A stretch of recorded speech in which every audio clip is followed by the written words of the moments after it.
பொதுவாகவே அண்ணாமலை அவர்களுக்கு செந்தில் பாலாஜினா எவ்வளவு பிடிக்கும் என்று உங்களுக்கு தெரியும். ஏன்னா அவர் கூப்பிடுறதே சாராய அமைச்சர் என்று தான் அண்ணாமலை அவர்கள் அழைப்பாரு. இப்படி செந்தில் பாலாஜி அவர்கள் நேத்திக்கு பாத்தீங்கன்னா ஒரு பிரஸ் மீட் கொடுக்குறாருங்க. அந்த பிரஸ் மீட்ல இந்த தாவேகா பிரச்சார கூட்டத்துல என்ன நடந்திருக்கு என்பதை 1 மணி நேரத்துக்கு வளர்க்கிறாரு. 1 hour பிரஸ் மீட். அது 1 மணி நேரமா ஆத்திருக்காரு. இதற்கு அண்ணாமலை அவர்கள் ஒரு சரியான ரிப்ளை ஒன்று கொடுத்திருக்காரு. அந்த ரிப்ளை பார்க்கறதுக்கு முன்னாடி செந்தில் பாலாஜி என்ன பேசிக்காருன்னு பாருங்களேன். தாவேகா கூட்டத்துல செருப்பு வந்தது எப்படி, தாவேகா கூட்டத்துல கூட்ட நெரிசல் ஏற்பட்டது எப்படி என்று விசாரணை ஆணையம் விசாரித்துக் கொண்டிருக்கும் போதே இவர் பிரஸ் மீட் கொடுக்கிறாரு. முதலமைச்சர் மு.க. ஸ்டாலின் அவர்கள் சென்னையில இருந்து கரூர் போன உடனே அவர் என்ன சொன்னாரு, விசாரணை ஆணையம் அமைச்சிருக்கோம், அருணா ஜெகதீசன் அவர்கள் தலைமையில ஒரு நபர் ஆணையம் அது விசாரிச்சு முடிச்சதுக்கு அப்புறம் நான் பேசுவேன், அது வரைக்கும் பேச மாட்டேன் என்று சொன்ன முதலமைச்சர் மு.க. ஸ்டாலின் அவர்களுடைய முன்னாள் இலாகா இல்லாத அமைச்சர், தமிழ்நாட்டினுடைய ஊழல் இல்லாத கரைபடியாத கரங்களுக்கு சொந்தக்காரர் செந்தில் பாலாஜி அவர்களை இப்ப முதலமைச்சர் மு.க. ஸ்டாலின் அவர்களுக்கு இவர் செல்லப்பிள்ளையான்னு தெரியல. முன்னாடி இவர் செல்லப்பிள்ளை. இவர் அனுப்பிச்சு ஒரு பிரஸ் மீட் கொடுக்க சொல்லியிருக்காரு என்றால் இதுதான் ஹிப்போக்ரசி. இதுக்கு பேர் தான் இரட்டை நிலைப்பாடு. முன்னாடி ஒரு மாதிரியும் முன்னுக்கு பின் ஒரு பேசிக்கொண்டே இருப்பது திமுகவினுடைய ஒரு வழக்கமாகிவிட்டது. செந்தில் பாலாஜி அவர்களுடைய பிரஸ் மீட்ல இருந்து பல போர்ஷனை கட் பண்ணி இந்த திமுக லாபி இருக்கு இல்லையா, திமுகவுடைய அந்த எக்கோசிஸ்டம் எவ்வளவு ஸ்ட்ராங்கான எக்கோசிஸ்டம் என்று உங்களுக்கே தெரியும். அவங்க எல்லாருமே அதை ஷேர் பண்ணிட்டே இருக்காங்க. பாத்தீங்களா யார் மேல தவறு தெரியுமா, விஜய் தான் தப்பு, திமுக அரசாங்கத்து மேல தவறே கிடையாது என்று இவர்களே தீர்ப்பு எழுத ஆரம்பித்து விட்டார்கள். தீர்ப்பு எழுதுவதற்கு தான் முதலமைச்சர், உங்களுடைய கட்சி தலைவர் முதலமைச்சர் மு.க. ஸ்டாலின் அவர்கள் அமைத்த ஆணையத்தின் மேல இவங்களுக்கே நம்பிக்கை இல்லையா என்று தெரியவில்லை. செந்தில் பாலாஜி மேல போய் இப்படி குற்றம் சொல்றீங்களே, அவர் யார் தெரியுமா, அவருக்கு இலகன மனசு, அதனாலதான் உடனே ஹாஸ்பிட்டலுக்கு போனாரு, விஜய் மேலாம் தப்பு, இந்த கூட்டம் தான் தவறா நடந்துக்குச்சு, இந்த கூட்டத்துல மது போதையில பலரும் இருந்தாங்க என்று இந்த திமுக எக்கோசிஸ்டம் எழுதக்கூடிய இந்த நரேட்டிவ் இருக்கு பாத்தீங்களா, அதை எப்போதும் இல்லாத அளவுக்கு ஆக்டிவாக நேத்திக்கு ஒரு நாள் எழுதியிருக்காங்க. இதைத்தான் அண்ணாமலை அவர்கள் செந்தில் பாலாஜி அவருடைய பிரஸ் மீட்டை மேற்கோள் காட்டி ஒரு ட்வீட் ஒன்று போட்டிருக்காரு. அவர் என்ன சொல்லியிருக்காருன்னு பாருங்க. கரூர் தாவேகா பொதுக்கூட்டத்தில் கூட்ட நெரிசலில் சிக்கி பொதுமக்கள் உயிரிழந்தது குறித்து தேசிய ஜனநாயக கூட்டணியின் எம்பிக்கள் குழு பாதிக்கப்பட்ட பொதுமக்களை சந்தித்து இந்த துயர நிகழ்வு தொடர்பான விசாரணை பதவியில் இருக்கும் உச்சநீதிமன்ற நீதிபதி தலைமையில் நடைபெற பரிந்துரைத்துள்ளது. இந்த நிலையில் இன்று ஊடகங்களை சந்தித்த கரூர் திமுக சட்டமன்ற உறுப்பினரும் முன்னாள் சாராய அமைச்சருமான திரு செந்தில் பாலாஜி புதிய கதைகளை கூறியுள்ளார். தாவேகா சார்பில் சிபிஐ விசாரணை கோரிய வழக்கு வரும் வெள்ளிக்கிழமை விசாரணைக்கு வரவிருக்கிறது. கூட்டத்தில் திரு விஜய் அவர்கள் மீது செருப்பு வீச்சு உள்ளிட்ட அசம்பாவிதங்களுக்கான ஆதாரங்கள் இருப்பதாக தாவேகாவினர் தெரிவித்துள்ளனர்.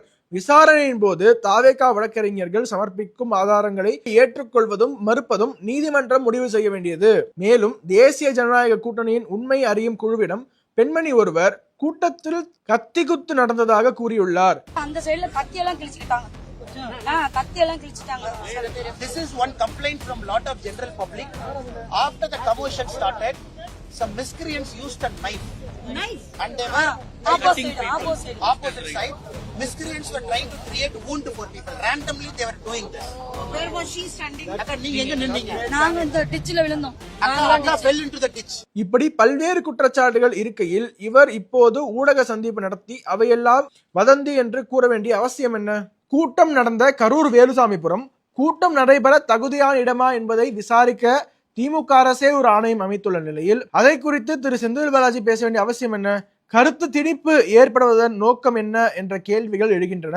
யார் எங்கே சென்றார்கள், செல்லவில்லை என்று கேட்கும் தகுதி முதலில் திமுகவிற்கு இருக்கிறதா? கள்ளக்குறிச்சியில் திமுக கள்ளச்சாராய வியாபாரிகளால் விற்கப்பட்ட கள்ளச்சாராயம் 66 உயிரை பலிகொண்ட போது அங்கு போகாத முதலமைச்சர், தென் மாவட்டங்கள் பெருமழையால் பாதிக்கப்பட்ட போது அங்கு சென்று மக்களை சந்திக்காமல் இந்தி கூட்டணி உடன்பாடுகளுக்கு டெல்லி சென்ற முதலமைச்சர் தற்போது மட்டும் ஓடோடி வந்ததன் பின்னணியை மக்கள் அறிவார்கள். நீதிமன்றமும் விசாரணை ஆணையமும் விசாரணை நடத்தி கொண்டிருக்கையில் முன்னாள் சாராய அமைச்சர் இத்தனை பதட்டப்படுவதுதான் பலத்த சந்தேகங்களை எழுப்புகிறது.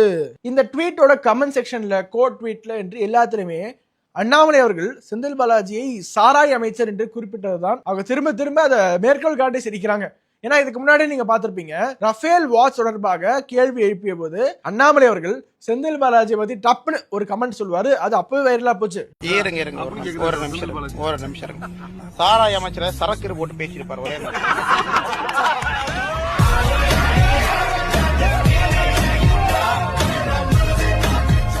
அப்படியே இதோட சேர்த்து இன்னொரு வீடியோவும் சோசியல் மீடியால கொஞ்சம் வைரலா பரவிட்டு இருக்கு. இந்த என்டிஏ குழு வந்தாங்க இல்லையா, ஹேமமாலினி தலைமையில ஒரு குழு வந்தாங்க. அவங்க 10 ரூபாய் பாலாஜி அப்படின்னா என்ன அப்படின்னு அவங்களுக்கு தெரியல.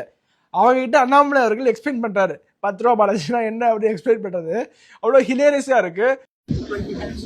Very in between the speech, the local MLA, former minister, his name is Senthil Balaji, local Karur MLA.